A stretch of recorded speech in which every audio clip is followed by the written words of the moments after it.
Get ready for a unique experience that blends two worlds, fear and tranquility.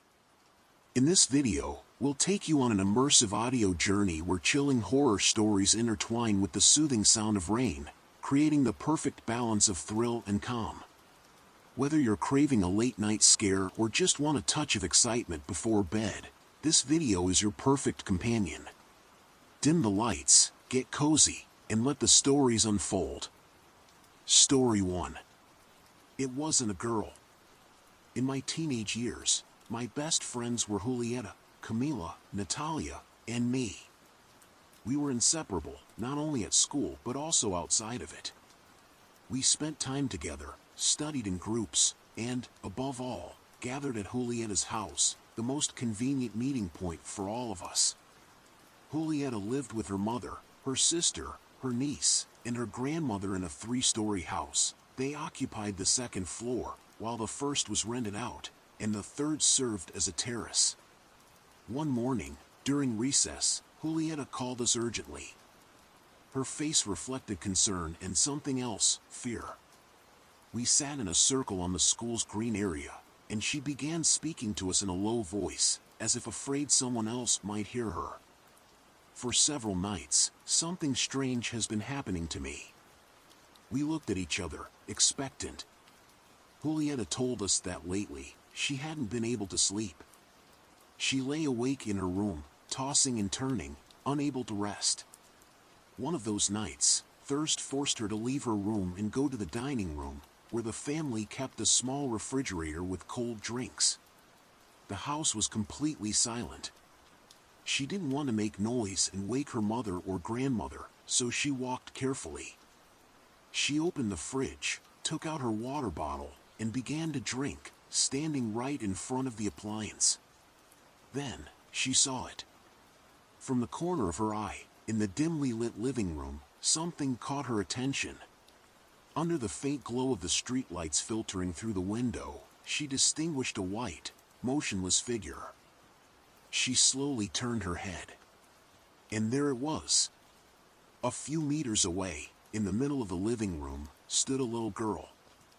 She was small, no more than a meter tall. She wore light-colored pajamas, white with pink details. Her long hair was tied in a messy braid, with strands stuck to her forehead, as if she had been sweating. Julieta froze. Her gaze met the girl's for a few seconds, but that was enough.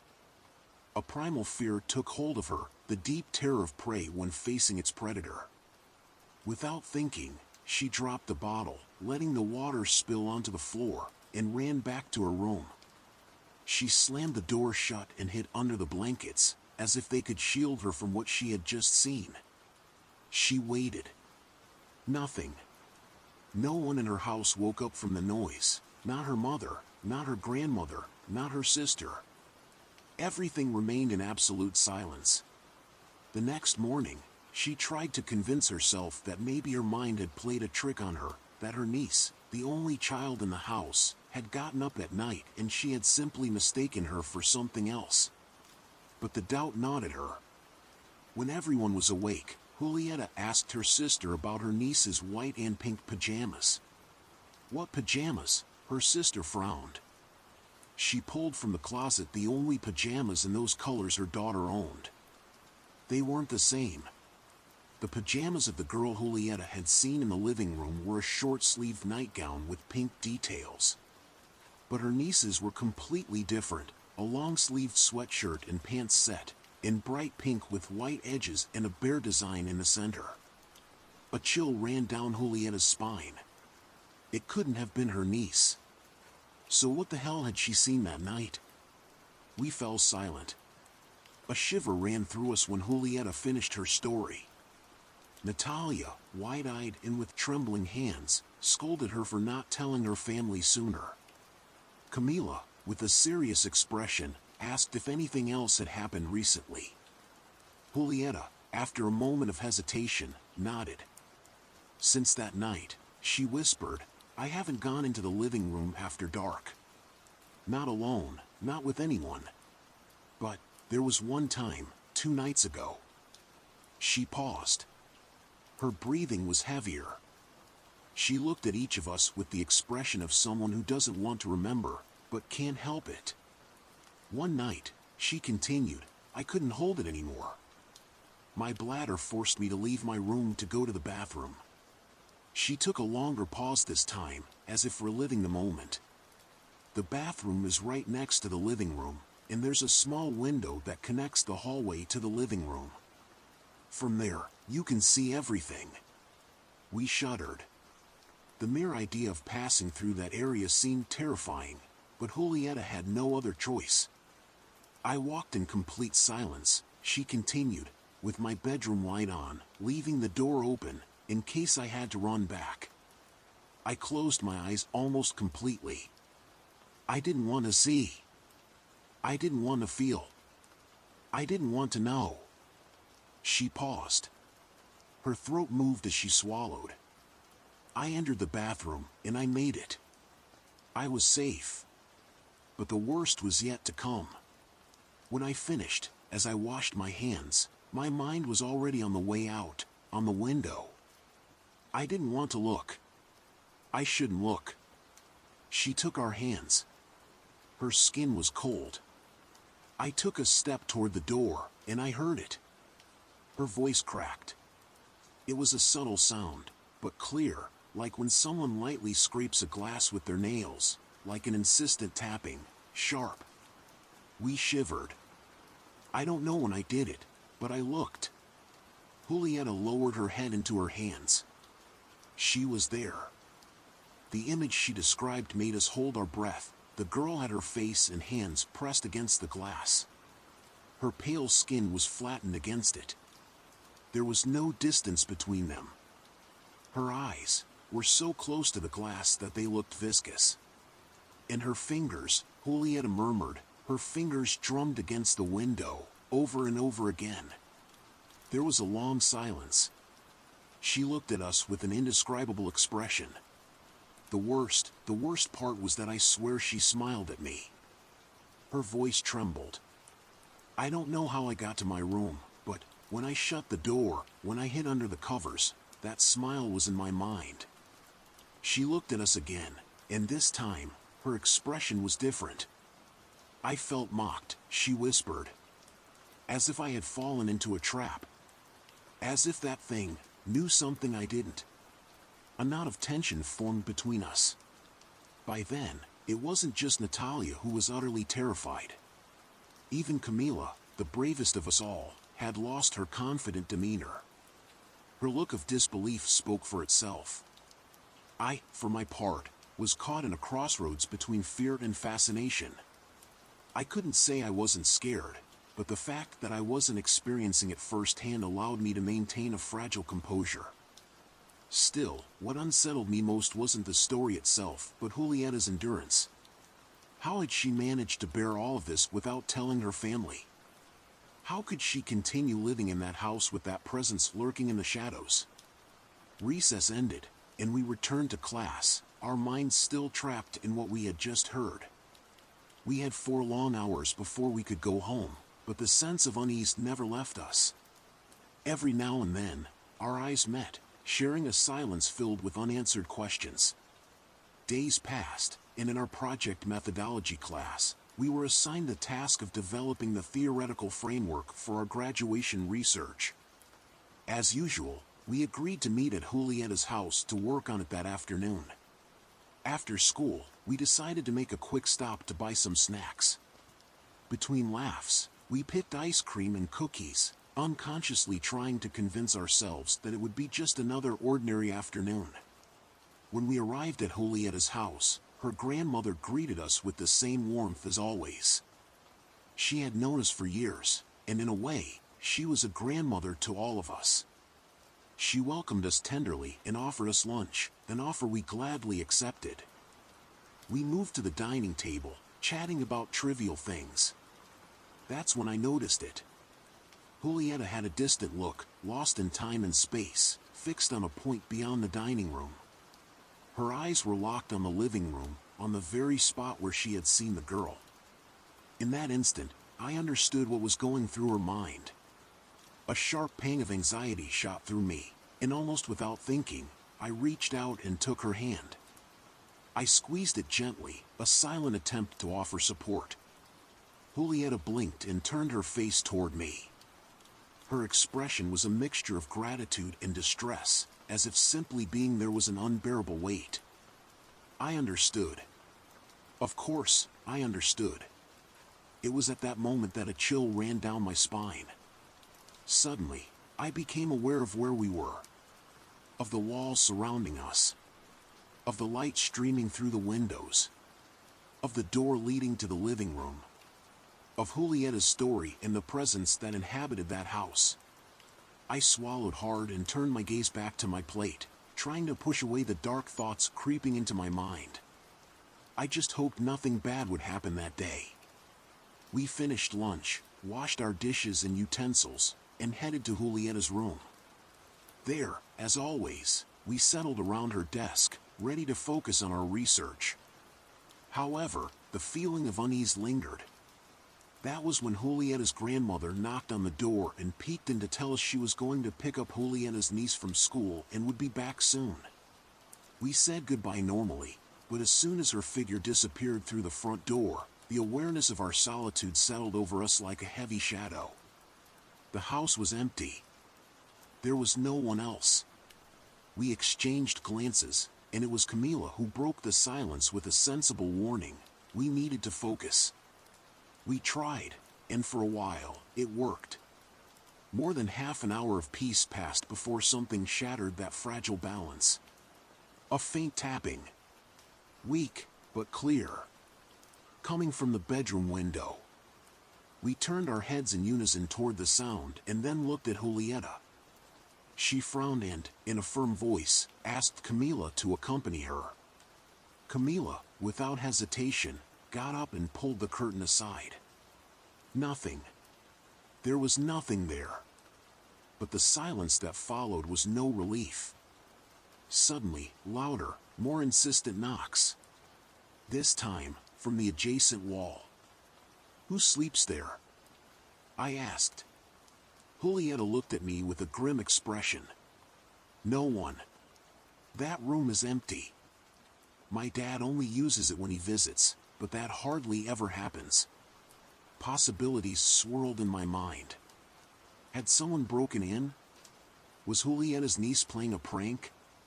But something didn't add up. Camila grew restless and decided to go check. Natalia begged her not to, but she didn't hesitate. She stepped out and left the door slightly ajar. The seconds stretched endlessly until she returned, looking confused. There's no one, she said. I checked the other room, and it's empty. So is Julieta's niece's room. No one. As she spoke, Julieta noticed something behind her. The door leading to the living room, which had been closed before, was now slightly open. In the gap, a shadow. It had no defined shape, but it was two colors, black and white. Julieta pulled out her phone, switched to video mode, and zoomed in. We huddled behind her, watching the screen intently. And then, the shadow moved. Just a slight shift, but enough to make the door move with it. Natalia let out a strangled gasp, and with that, panic erupted. We all screamed in unison, except for Camila, who ran to the bedroom door and slammed it shut. When she turned to face us, she found us all huddled together on Julieta's bed. Calm down, she ordered firmly. But before she could say anything else, the attack resumed. Knocks, this time on both the window and the adjacent wall, simultaneously. It could no longer be a prank. It was impossible for someone to be in two places at once.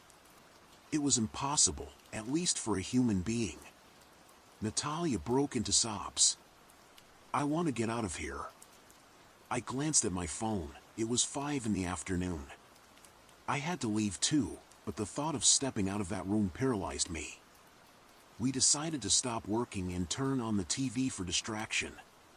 No one spoke. No one moved. The tension was thick enough to cut with a knife. A knock at the door made us jump, but this time, it was Julieta's grandmother. She peeked in with a warm smile. "I'm back, girls. I brought fresh fruit for you." Behind her, Julieta's niece clung timidly to her skirt. She greeted us sweetly and ran into Julieta's arms. "Did you just get here?" Julieta asked. "Yes," the little girl replied. "Grandma bought me ice cream on the way, so we took a little longer." We looked at each other, our hearts pounding in our throats. There had been no one in the house. No one. But something had been with us the whole time. With Julieta's family home, the air in the room felt lighter, but the tension didn't fully dissipate. Julieta, feeling a renewed sense of security, finally stepped out of the room. Natalia, however, was still trembling. Her fear was palpable, and her tear-filled eyes reflected a primal urgency. She wanted to run. "I'm not staying here any longer," she whispered shakily, staring at the door as if expecting something to appear at any moment. Camila and I tried to calm her down. We told her it would be rude to leave abruptly, especially when Julieta's grandmother had taken the trouble to prepare something for us. But Natalia insisted. She clung to the sleeve of my sweater like a terrified child, and the trembling in her hands sent shivers down my spine. Eventually, we convinced her to stay, at least until we finished our snack. The grandmother returned with plates of fresh fruit and juice. The sound of utensils scraping against the dishes broke the uneasy silence, but it wasn't enough to ease our thoughts. Everything that had happened was still imprinted in our minds with terrifying clarity. Each bite felt heavy, as if our throats refused to swallow. I was the first to speak. "Julieta, you have to tell them what's happening. You can't keep this to yourself." She immediately shook her head, pressing her lips together. "I don't want to scare my mom or my grandma," she murmured, staring at her plate. Something inside me ignited. "And what if it happens again tonight?" I said, not sugarcoating my words. "We'll go home and sleep soundly, but you'll stay here, alone, with that. Do you really want to keep ignoring it?" Julieta glared at me, but her eyes welled up with tears. She knew I was right. Her stubbornness was only condemning her to face whatever lurked in that house alone. Finally, she sighed and, in a trembling voice, whispered, "Okay. Tonight, when my mom gets home, I'll tell them everything." We finished eating in heavy silence, as if the house itself was listening to every word. We washed the dishes and said goodbye with tense smiles. Before leaving, we insisted, "If anything happens, anything at all, call us." She nodded with a tired smile, but her eyes reflected something deeper: fear, resignation. We walked away from the house, feeling like we were leaving something behind. The last thing we saw of Julieta was her silhouette in the doorway, watching us as we left. And then, the door closed. Behind us, the house loomed, silent and shadowy, like a patient predator. That night, when I got home, the darkness in my room felt thicker than usual. I locked my door, as if that could keep out the feeling that something, from some unseen corner, was watching me. I told everything to my mother and my aunt. They, being deeply religious, crossed themselves several times as they listened, their faces reflecting a mixture of disbelief and fear. In my mind, the doubt lingered: should I show them the video Julieta had managed to record in her house, the video of that thing? I took a moment alone to review it. Julieta had sent it to our WhatsApp group, but until that moment, I hadn't had the courage to examine it closely. I turned up the screen brightness, but the image remained dark, distorted. A shiver ran down my spine. I didn't want to watch it, but I couldn't look away either. So, I used an app to adjust the contrast and saturation. I tweaked the colors, the shadow levels. And suddenly, there it was. I dropped the phone as if it had burned my fingers.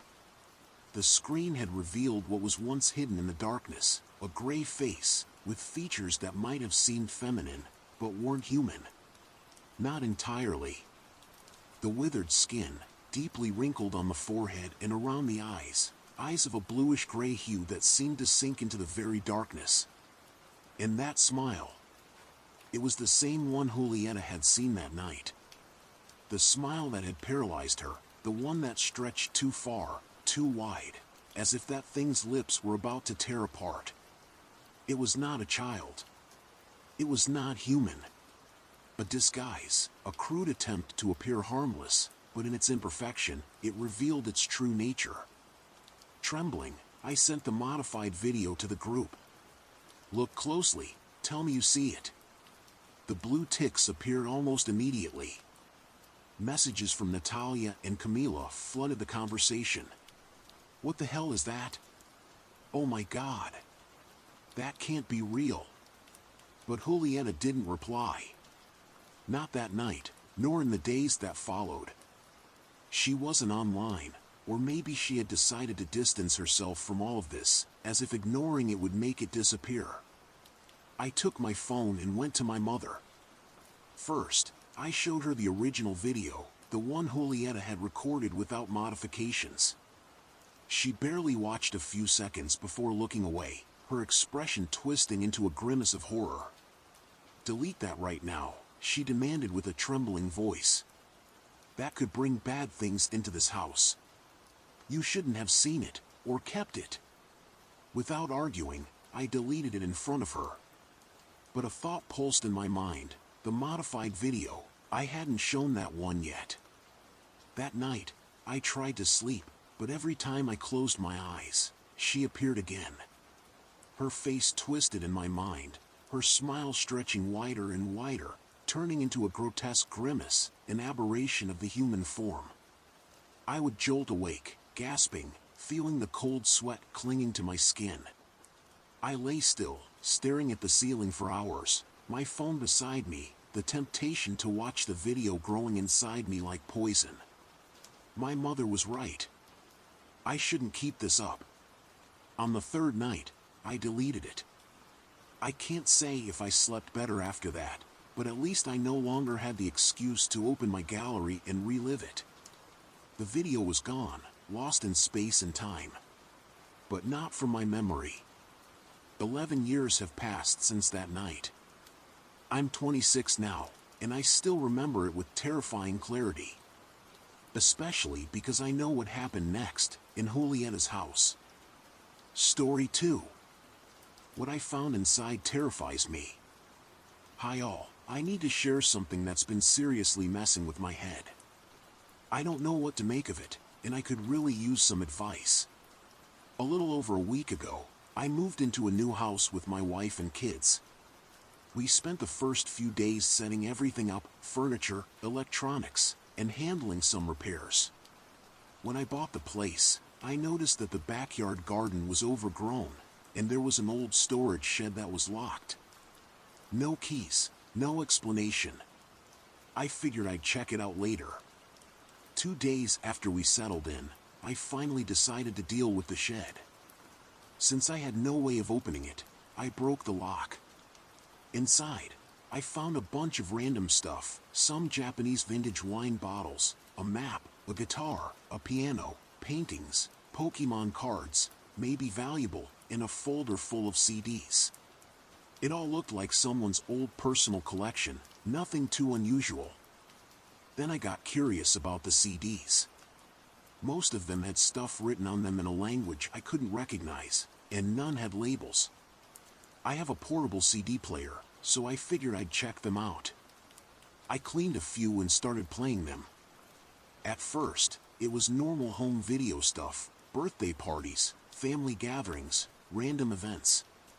It seemed like someone had just left behind their memories. But then I came across one CD labeled Dead. That's when things took a dark turn.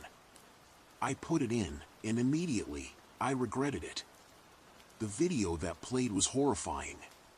It wasn't some old home footage, it was people being tortured and possibly murdered. This wasn't movie violence or some messed up prank. It looked real. The kind of stuff you hear about on the dark web. The kind of stuff you wish you had never seen.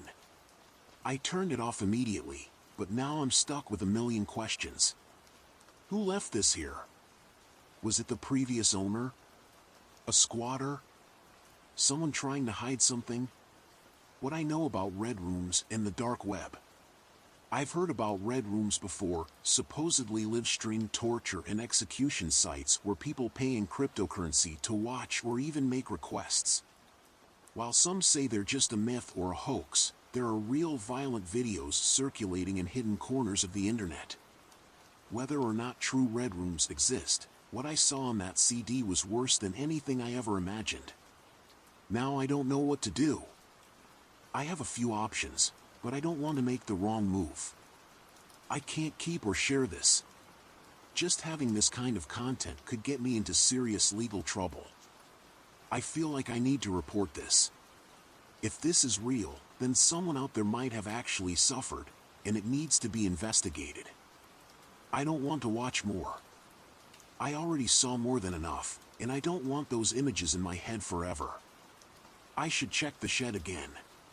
If something like this was hidden there, who knows what else I might find? Has anyone ever come across something like this? What should I do? I just wanted to move into a new home with my family, and now I feel like I've uncovered something I was never meant to see. Story 3. I read bedtime stories to my children every night, but this last one was different. One more story, one more story. Please, Dad. Julius and Rachel cried out to me. I let go of the doorknob and turned the bedroom light back on, then walked over to Rachel's bed, sitting back down at the end of it. Okay, one more. But that's it, I said.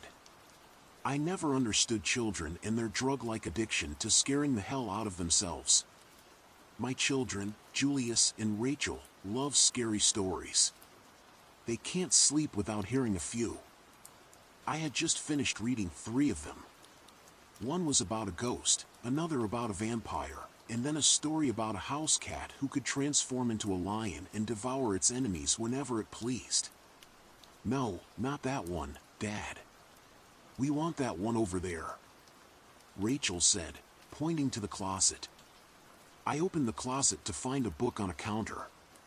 It was completely white, with nothing on the front or back. No words, no images, nothing.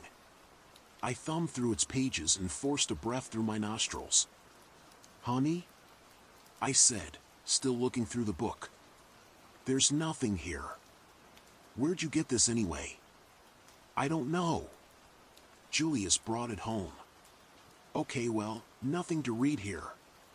It's completely blank, I replied, still flipping through its white pages while sitting at the end of the bed. Julius came up to me. Here, Dad, let me show you. Rachel and I sat and watched as he placed it down on the bed. We want a witch story, my son yelled with his left hand on the book. Okay, Dad. You can read now, he ended, climbing back onto the bed and sitting crisscrossed next to his sister. I paused for a moment and stared at him. Then I opened the book. There were words now. Entire paragraphs. I thought I had missed a section of the book, but at the same time I was quite certain I had gone through all its pages. I shrugged. Okay, guys. Last one, then to bed. They nodded. Ready? I began reading. There once was a woman who lived on the slopes of dark and misty mountains. From time to time, villagers summoned the isolated woman by sacrificing one of their own. The younger the sacrifice, the quicker the woman arrived to the village. The villagers would call upon her for help. They called upon her to halt storms, plagues, diseases, and disasters. The villagers saw her as an evil savior. On one dreadful day, the village was invaded and ravaged by wild, rabid animals. People were torn apart and eaten, with livestock consumed alongside their owners. The villagers had no choice. They could not wait any longer, lest every single person was consumed. They needed the witch, and they needed her now and not a moment later. So, they had to sacrifice a chi. I slammed the book shut and tucked it under my armpit as I stood up. What kind of story? Okay, I said, that's enough. This is inappropriate for you guys. Dad, please. What happens? Rachel whined. I said no. Good night. With my elbow to the kitchen island, I pinched my forehead as I flipped through the pages, which were blank again. A knock at the front door. No one was there, but I felt as if someone had just left. As I'm halfway down the hall towards my children, there's another, louder knock. I stormed towards the front door and opened it again to no one. Dad. I ran to my children's bedroom and swung the door wide open, hitting it against the wall. What? What is it? They were asleep. I scanned their bedroom before closing the door again. What? I said, turning around. I heard Julius whisper something. Julius? Was that you? I thought you were sleeping. I didn't want to turn the bedroom light on and wake Rachel up, so I had to squint my eyes through the darkness to see my son. He sat up in his bed.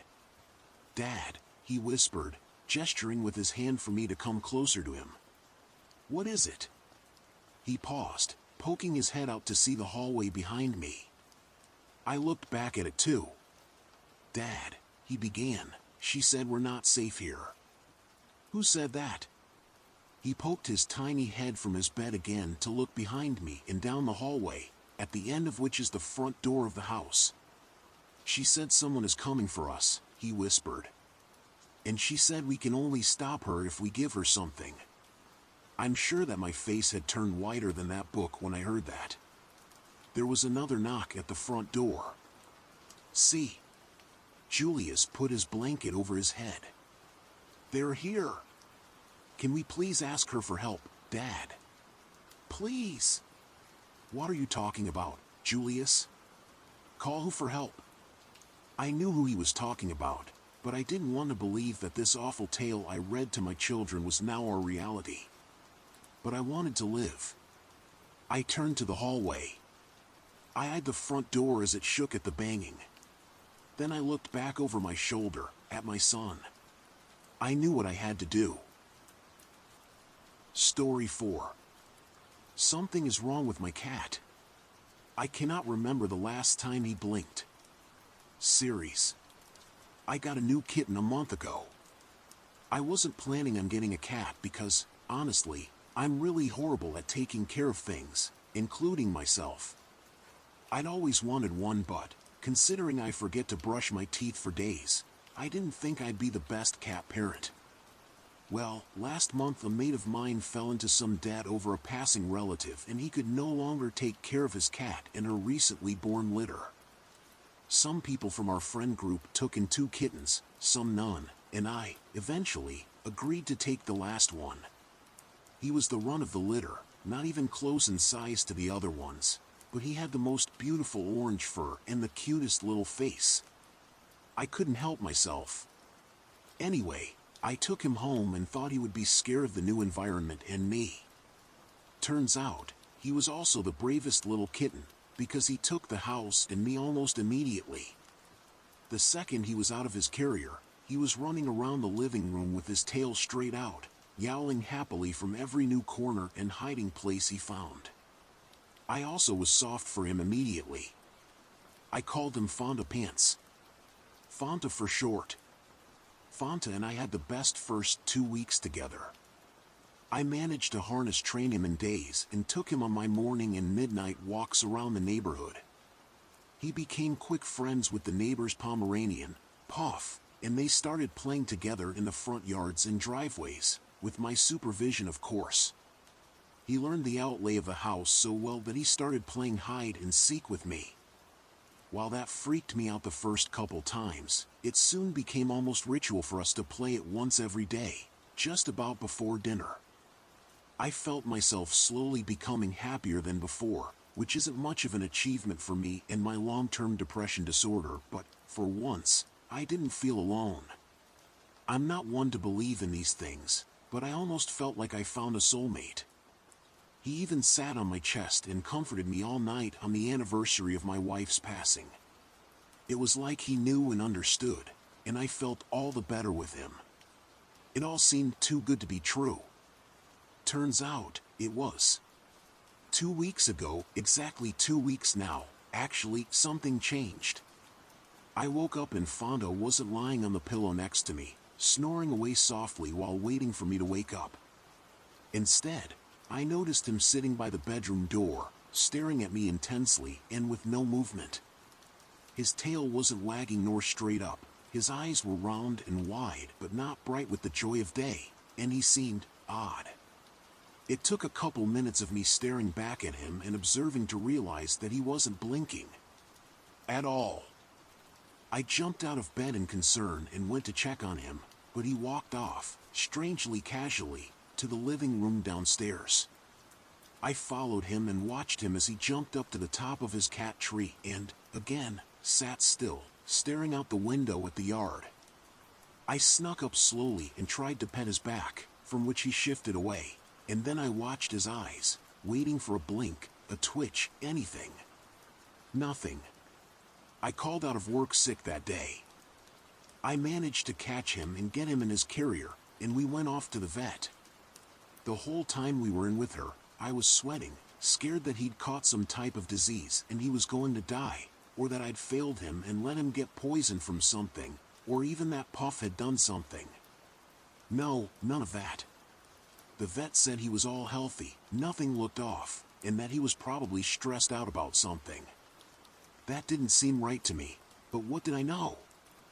I am no vet, she checked him. He had to be okay. So, I brought him home and released him in the house. I thought he'd do his usual roaming and exploring. He went to the cat tree and, again, sat at the top leaf and stared out at the yard, unmoving, unblinking. I left him there for the day. One day of this turned into 2, then 4, then a week, and now 2 weeks. It's been 2 weeks of me waking up to him staring at me from the doorway, then moving downstairs to the cat tree to stare outside until late hours of the night, not eating and not drinking all day. I called the vet maybe 3 more times because it didn't make sense and it didn't feel right. No matter how much I explained to her that regardless of him not eating or drinking he hadn't lost any weight, she kept telling me she found nothing and it's likely just him maturing slowly. I decided to change vets a few days ago and found one half an hour away who claimed to specialize in behavioral issues. Tomorrow is our first appointment. I don't know if I can last until tomorrow. 3 days ago, Fonda began to scare me. Really. Scare me. I sat on the couch on Sunday to observe him, see if I could figure out what was wrong. I was convinced he would just keep staring out the window as he had been so far, and he did for about half an hour. But then, after no more than a minute or 2 of not doing so, I looked up at him and realized he was peering into me. He had the same look as he did when he stared outside, but it felt so much more intense, piercing like a knife through my face. I cannot even describe the chill that sent through me, especially as we stared at each other for minutes, maybe even a whole hour, neither one of us moving, him not blinking. Blink, for the love of God. Blink. I left him downstairs that night, but then it got worse. I woke up on Monday morning with him sitting on my chest, staring at me, just as he had done so from the door before. I left him at home while I went to work, but when I went to check on him through the camera feed in the living room, he was there too. He was sitting on the TV stand, in front of the camera, staring right into it.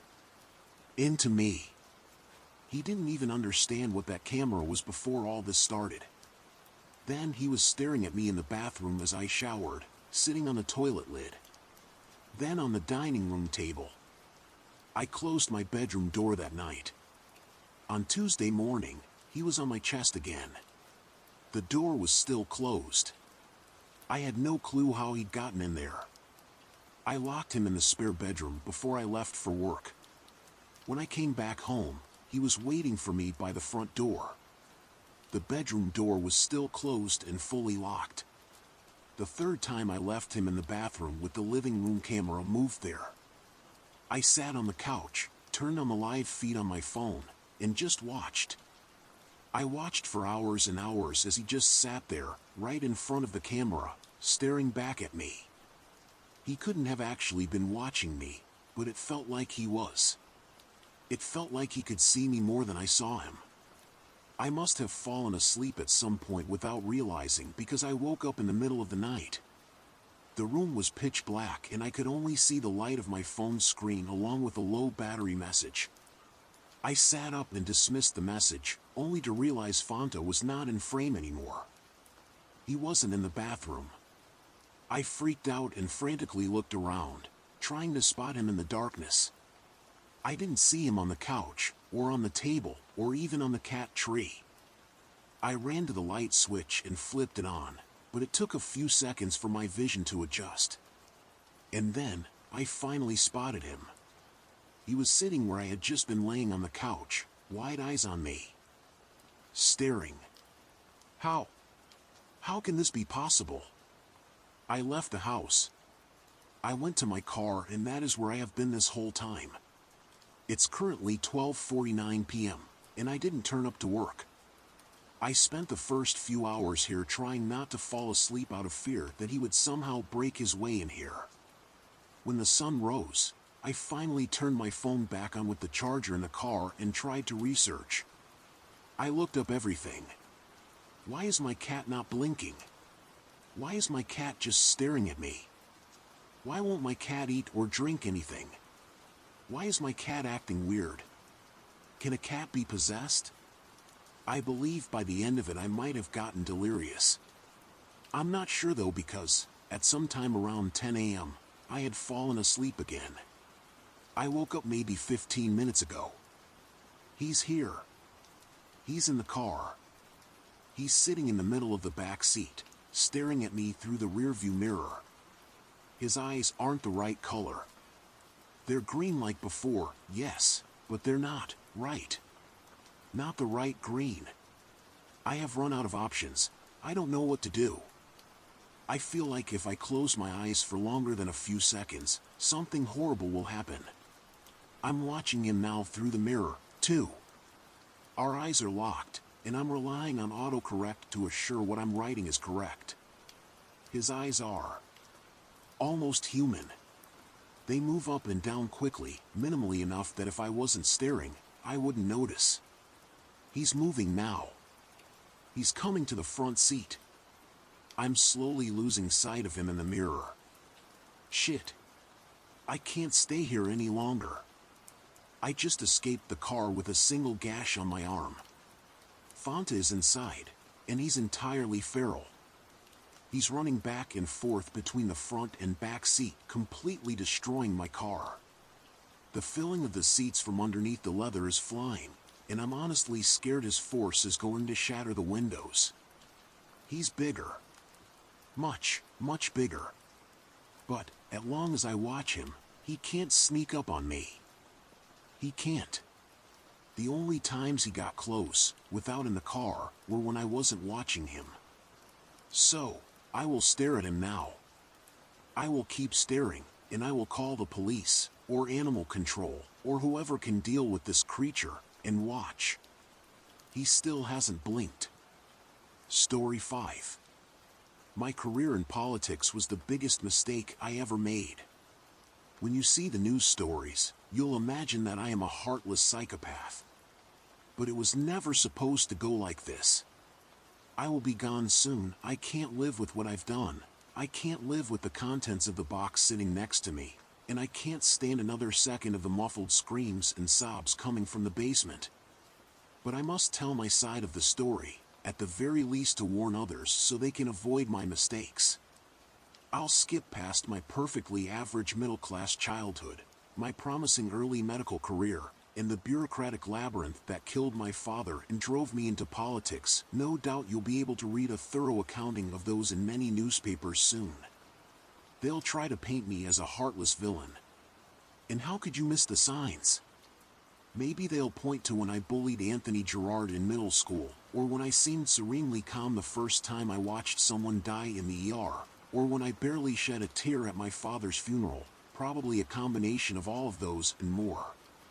But the only part of my past that you need to know to understand why I did what I did is the beginning of my campaign. I was idealistic and full of hope, like many of us once were when we were young. Why was the government such a mess?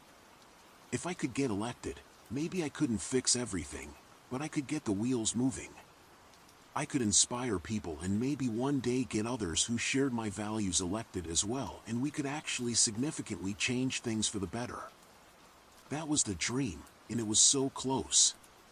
The incumbent, in my eyes, was everything wrong with the government. Allegations of corruption had followed him since his first term in office.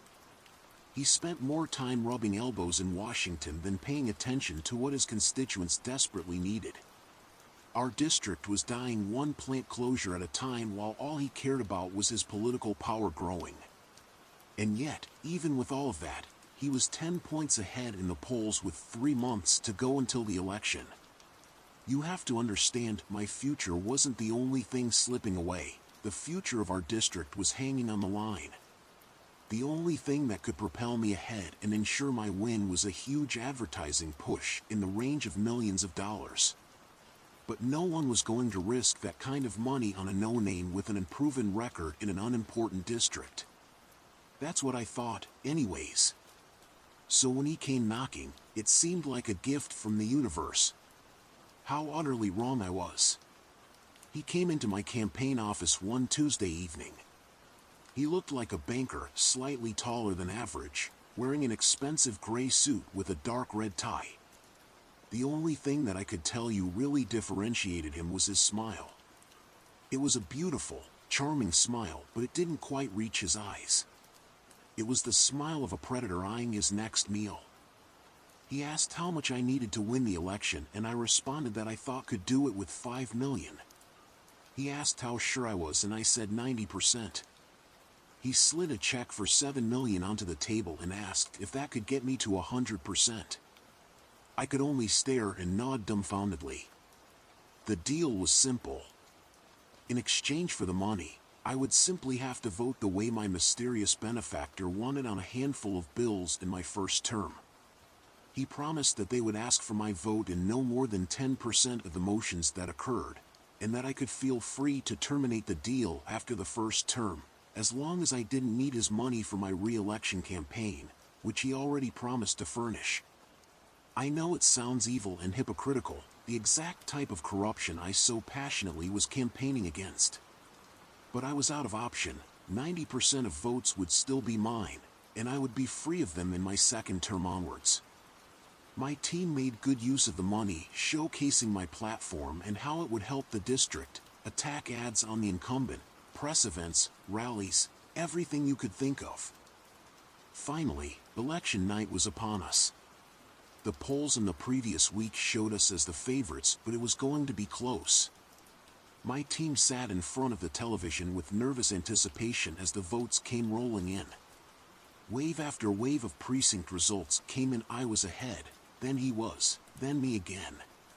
And on it went for hours, until, with 95% of precincts counted, he had squeezed ahead by 2 points.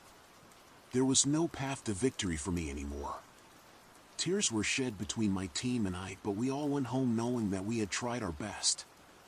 That's what I tried to tell him when he came to my office while I was packing up the next day. He just smiled. That same, eerie smile. Day after tomorrow, Bill 1035 will come to a vote. As agreed in our deal, the vote from this district needs to be a yes, he said, still smiling. I can't control the vote. I lost the election. I tried to tell him. But he just shook his head and left my office without another word. It worried me, but what was I supposed to do? I finished packing up and returned home. 2 days later, I was sitting at home polishing off a bottle of wine in a moment of self-pity when I heard a crash. 2 men clad fully in black rushed at me and held me down and clamped their hands down on my mouth to prevent me from screaming for help. My mysterious benefactor slowly entered the room with that same unnerving smile. Bill 1035 came to a vote today, and this district voted no. It seems like you don't remember the terms of our deal. So I suppose we'll just have to jog your memory. When you hear about torture, maybe you imagine knives or fingernails being removed or waterboarding. Strange, isn't it? That every method you know of is so old-fashioned. Just medieval weapons or some cloth and water. As if technology has never touched the field of torture. Unfortunately, it has. Physically, my captors did next to nothing. Just 2 quick pinpricks as they put the electrodes near my temples. As it turns out, if you run electricity at just the right rate and in the right place, you can isolate pain receptors very easily. As my mysterious benefactor phrased it, I spent the next 6 hours remembering our deal in great and horrifying detail. As dawn broke, my captors plucked the electrodes off of me and left the room, leaving my mysterious benefactor staring at my dazed body drooling on the floor.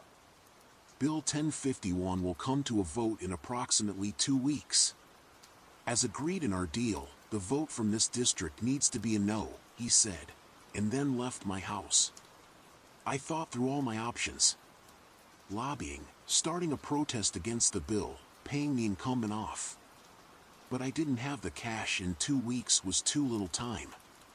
So, as ashamed as I am to admit it, I did the only thing I thought could force the incumbent to vote no. But it didn't work.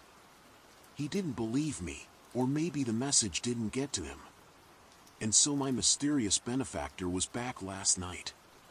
And this time, before they put on the electrodes, they forced me to swallow a pill. At first I didn't know what it was, but slowly, over the course of the night, it dawned on me what it was doing.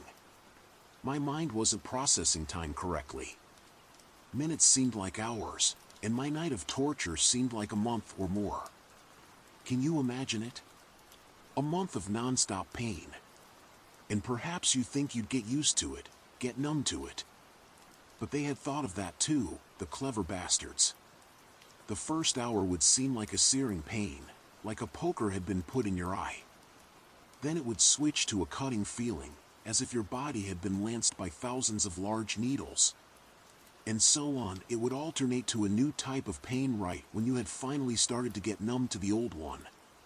And at the end of it all, the mysterious benefactor still stood there, smiling.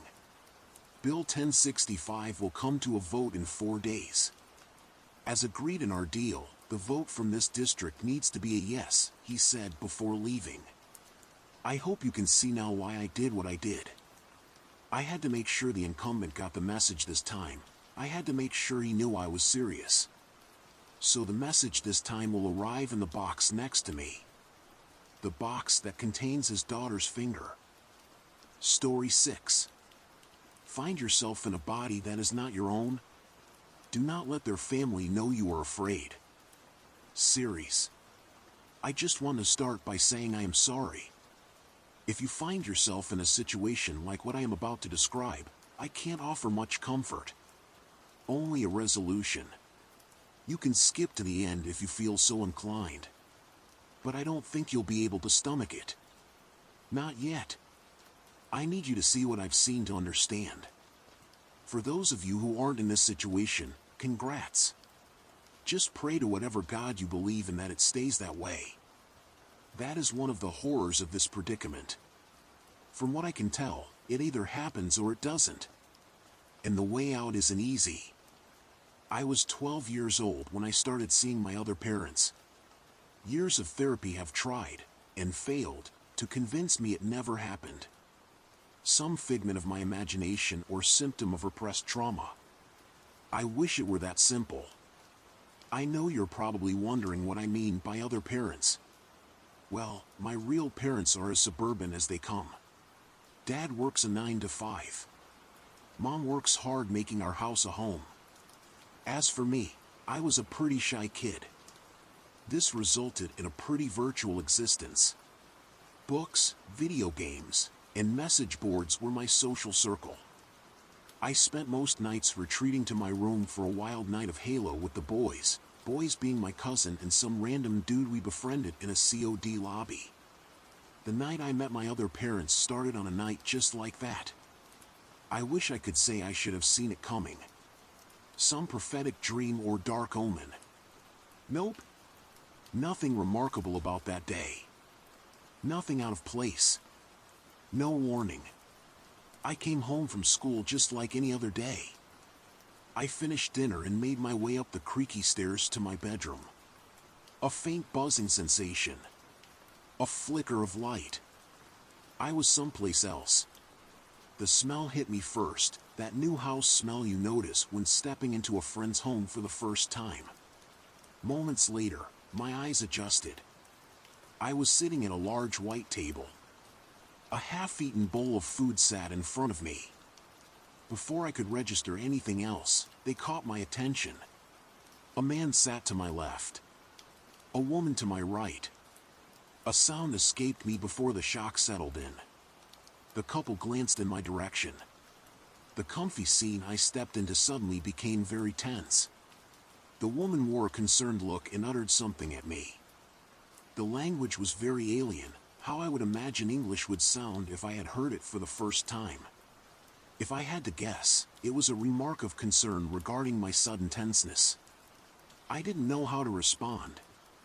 I glanced around, hoping to gain some understanding of what was happening to me.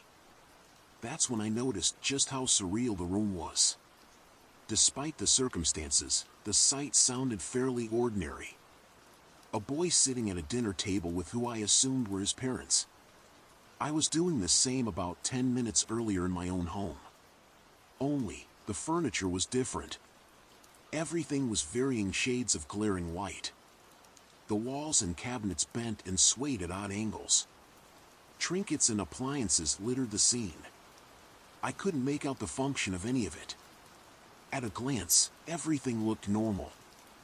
Familiar. But the closer you looked, the more alien everything became. Comforts of home stretched and bent with odd intentions. The parents looked like normal people for the most part. The only jarring detail was their clothing. I couldn't make out the style or garment. The man wore something akin to a suit while the woman wore a loose imitation of a dress. The colors were summery and bright, contrasting harshly against the stark white backdrop. The seams were scattered and non-uniform.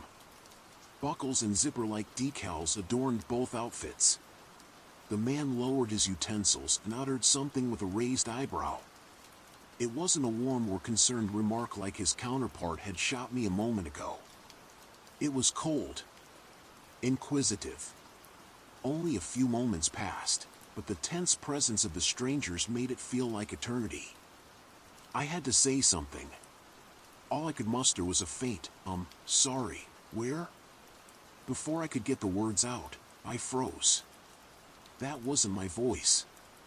I was speaking through someone else's mouth. In someone else's home. To someone else's family. This was obviously a dream. It couldn't be real. Tears started to well up in my surrogate eyes. I felt panic coming on. A faint buzzing sensation. A flicker of light. I was back in my room. The moment left as quickly as it came.